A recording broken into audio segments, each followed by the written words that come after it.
लुत्फी। देखो और सीखो। हेलो बच्चों, कैसे हैं आप सब। मैं हूं आपका दोस्त हनुमान। बच्चों, आज की कहानी बड़ी इंटरेस्टिंग होने वाली है, तो इस वीडियो को पूरा देखें। बच्चों, हमारे देश का सबसे पवित्र धर्म है सनातन धर्म, और सनातन धर्म की सबसे खास बात या सबसे सुंदर बात यह है, हम जितना पूजनीय देवताओं को मानते हैं उतना ही पूजनीय हम हमारे पहाड़ों, नदियों, जंगलों और पशुओं को भी मानते हैं। बच्चों, हमारे सनातन धर्म में नदियों का एक अलग स्थान है। सनातन धर्म में नदियों को माँ का दर्जा दिया गया है, जो जीवनदायिनी है। हमारे देश में कई सारी नदियां हैं, जिनमें से कुछ नदियों को पवित्र नदी या देवियों के रूप में पूजा जाता है, जैसे गंगा, यमुना, कावेरी, गोदावरी, नर्मदा, ताप्ती। इनमें से आज हम जानेंगे गोदावरी नदी की कहानी। गोदावरी नदी भारत के पश्चिमी प्रांत महाराष्ट्र के नासिक से निकलती है, जो ब्रह्मगिरी पर्वत से होते हुए भारत के ईस्टर्न साइड यानी पूर्वी दिशा में बंगाल की खाड़ी यानी बे ऑफ बंगाल में जा मिलती है। एक बार ऋषि गौतम अपने पूरे परिवार और बाकी साधु संतों के साथ ब्रह्मगिरी पर्वत की ओर चल पड़े। उन्होंने ब्रह्मगिरी पर्वत में ही अपना आश्रम बनाया। उस समय ब्रह्मगिरी पर्वत बहुत ही सुंदर था। कुछ समय बाद वहाँ बारिश होनी बंद हो गई। लगभग 12 वर्षों तक वहाँ कोई बारिश नहीं हुई, जिस कारण वहाँ अकाल और सूखा पड़ गया। महर्षि गौतम ने भगवान वरुण का आह्वान किया। ओम जलबिंबाय विद्महे नीलपुरुषाय धीमहि तन्नो वरुणः प्रचोदयात्। कहिए महर्षि गौतम, आपने मुझे कैसे स्मरण किया। हे प्रभु, हे जल स्तोत्र के देवता वरुण देव, आप हमारी स्थिति से अनभिज्ञ नहीं है। हमारे यहाँ अकाल और सूखा पड़ा है, जिस कारण हमारा जीवन व्यतीत करना बहुत कठिन हो गया है। प्रभु, वर्षा दे प्रभु, हमें जल प्रदान करे। हे महर्षि गौतम, इस कुएं का पानी कभी खत्म नहीं होगा। ये कुएं का पानी सदैव अमृत की तरह मीठा रहेगा। इसमें मेरा आशीर्वाद होगा और यहाँ कभी सूखा नहीं पड़ेगा गौतम ऋषि। ऐसा कहकर वरुण देव वहाँ से अंतर्ध्यान हो गए। बच्चों, आपने एक बात नोट की, महर्षि गौतम ने वरुण देव का आह्वान किया ब्रह्मगिरी पर्वत पे। ब्रह्मगिरी पर्वत कहाँ है? भारत के वेस्टर्न साइड में।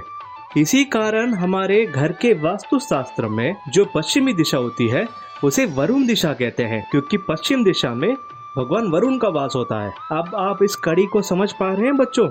ये चीज आप अपने पेरेंट्स को भी बताइए कि वास्तु शास्त्र में अगर विश्वास करना हो तो केवल उस बात को मानना नहीं है, जाने और समझने की भी कोशिश करें। तो हम फिर से कहानी में चलते हैं। भगवान वरुण के आशीर्वाद से वो जगह हरी भरी हो गई। गौतम ऋषि ने अपने कुएं से आसपास की जगह को सींचा और वहाँ अच्छी उपज हुई, जिससे आश्रम का क्षेत्र फूलों और वनस्पतियों से भर गया। लेकिन आश्रम के पास की जगह अभी भी सूखाग्रस्त थी।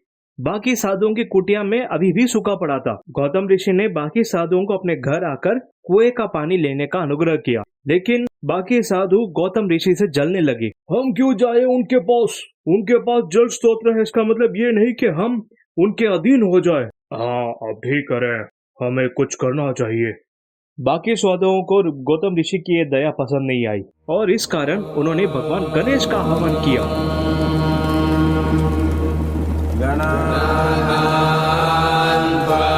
गणपतिगं भवामहे कविं कवीनामुपमश्रवस्तमम् ज्येष्ठराजं ब्रह्मणा। साधुओं की तपस्या से भगवान गणेश प्रसन्न हुए और उन्हें दर्शन दिए। कहिए ऋषिगण, आपने मुझे कैसे स्मरण किया। हे विघ्नहर्ता, हे भगवान गणेश, आप हमारी परिस्थिति से अनभिज्ञ नहीं है। हमारे यहाँ अकाल पड़ा है, सूखा पड़ा है। भगवान गणेश, हमारी मदद कीजिए। लेकिन गौतम ऋषि के आश्रम में तो कुआं है जो भगवान वरुण की देन है। आप वहाँ से पानी क्यों नहीं लेते? भगवान गणेश, अगर हम इसी तरह गौतम ऋषि पर निर्भर रहे तो आसपास तो हमेशा सूखा ही रहेगा। हम कब तक गौतम ऋषि पर निर्भर रह सकते हैं? हम केवल जन कल्याण के लिए आपका आह्वान किए हैं। भगवान गणेश, हमारी मदद करें प्रभु, हमारी सहायता करें। विषय गंभीर है, मैं आपकी सहायता अवश्य करूंगा। भगवान गणेश ने एक ब्राह्मण का वेश लिया और गौतम ऋषि के आश्रम की ओर चल पड़े। अलख निरंजन भगवती भिक्षाम देहि। अरे ब्राह्मण देव, पधारिए। आपके मुख का ये तेज देखकर मुझे ये आभास हो रहा है कि आप कोई दिव्य पुरुष हैं। गौतम ऋषि ने ब्राह्मण देव का खूब स्वागत किया, अपने आश्रम में उन्हें खिलाया पिलाया और उनकी खूब सेवा की। भगवान गणेश गौतम ऋषि की इस सेवा भाव से बहुत प्रसन्न थे, लेकिन वो गांव की भी सहायता करना चाहते थे। इस कारण भगवान गणेश ने माता पार्वती से एक अनुग्रह किया। हे माँ पार्वती, हे माँ जगदम्बा, आप अपनी सखी जया को यहाँ भेजे एक भूखी गाय के रूप में। माता पार्वती ने तुरंत अपनी सखी जया को एक गाय के रूप में गौतम ऋषि के आश्रम में भेजा। वह गाय गौतम ऋषि के फूल और वनस्पति को खाने लगी, जिस कारण गौतम ऋषि का बाग उजड़ने लगा। गौतम ऋषि उस गाय को भगाना चाहते थे और इसी चक्कर में उन्होंने कुछ दुर्वा घास उठाई और गाय की ओर फेंक दिया। घास लगते ही गाय तुरंत जमीन पर गिर पड़ी और उसकी मृत्यु हो गई। तभी आसपास खड़े ऋषियों ने ये सब कुछ देखा और वह गौतम ऋषि से बहुत गुस्सा हुए। आप तो ब्रह्म हत्या के पापी है, आपके घर का पानी पीना हमारे लिए पाप है। हाँ चलो, ये तो एक पापी है, एक ब्राह्मण होकर गौ हत्या कर दी इसने।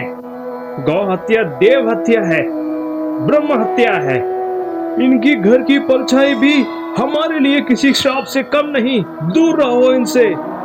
गौतम ऋषि इस बात से बहुत दुखी हुए और फूट फूट कर रोने लगे।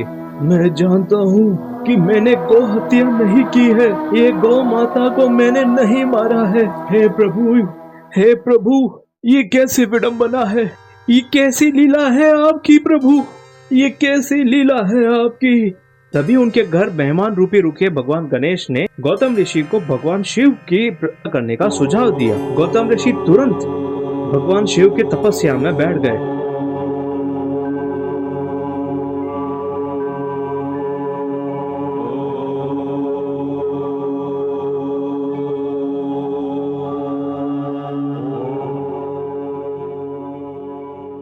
गौतम ऋषि की तपस्या से भगवान शिव अति प्रसन्न हुए और गौतम ऋषि को माता गंगा के साथ दर्शन दिए।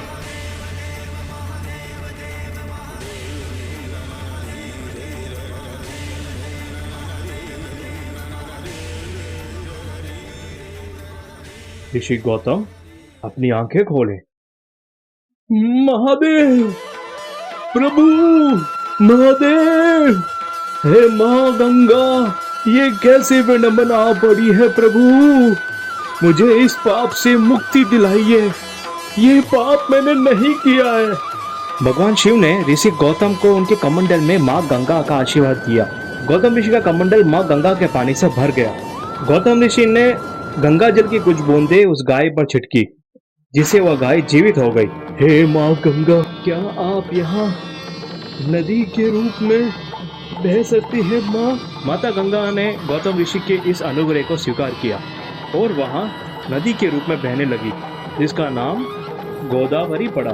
गौतम ऋषि की इस जन कल्याण भावना को देखकर महादेव भी बहुत प्रसन्न हुए और महादेव वहीं गोदावरी नदी के पास एक ज्योतिर्लिंग के रूप में विराजमान हो गए, जिसे आज त्रयंबकेश्वर ज्योतिर्लिंग के नाम से जाना जाता है। कुछ समय पश्चात गौतम ऋषि ने देखा कि माँ गंगा यानी गोदावरी नदी पास ही के सागर की तरफ जा रही है, जिससे आसपास की जगह और गांव अभी भी सूखे पड़े हैं। गौतम ऋषि ने तुरंत दुर्वा घास उठाई और माँ गंगा का रास्ता बदल दिया, जिस कारण गोदावरी नदी पश्चिम से पूर्व की तरफ बहने लगी।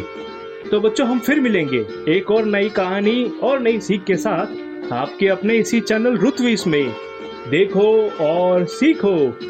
तब तक इस चैनल को आप लाइक करें, शेयर करें और सब्सक्राइब करना तो बिल्कुल ना भूले बच्चों। हम फिर मिलेंगे। Bye bye.